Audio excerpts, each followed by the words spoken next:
Assalamualaikum warahmatullahi wabarakatuh. Waalaikumsalam.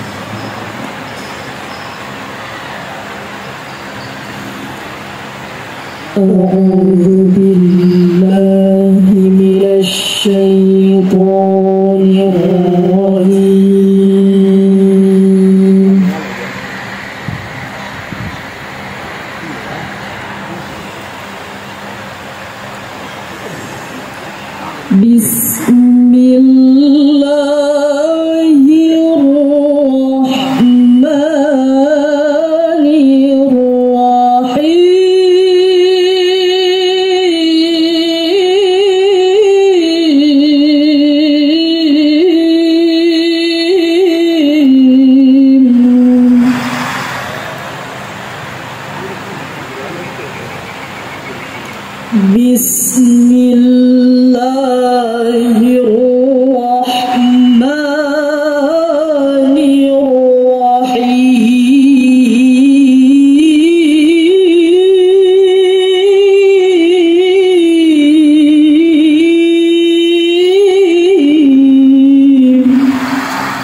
وإذا قيل انشزوا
wabarakatuh.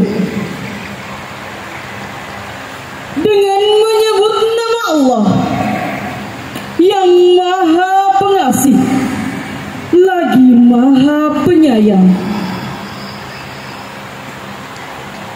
Wahai orang-orang yang beriman, apabila dikatakan kepadamu, berikanlah kelapangan di dalam majelis-majelis, lapangkanlah, niscaya Allah akan memberi kelapangan untukmu.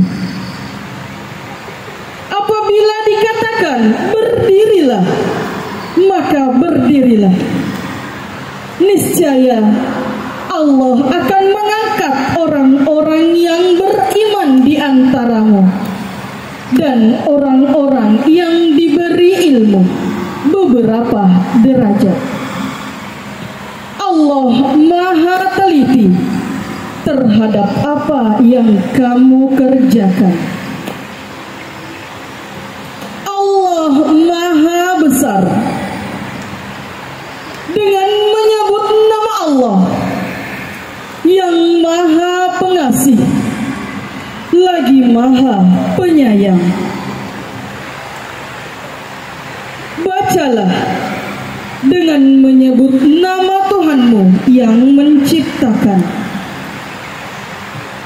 Dia menciptakan manusia dari segumpal darah.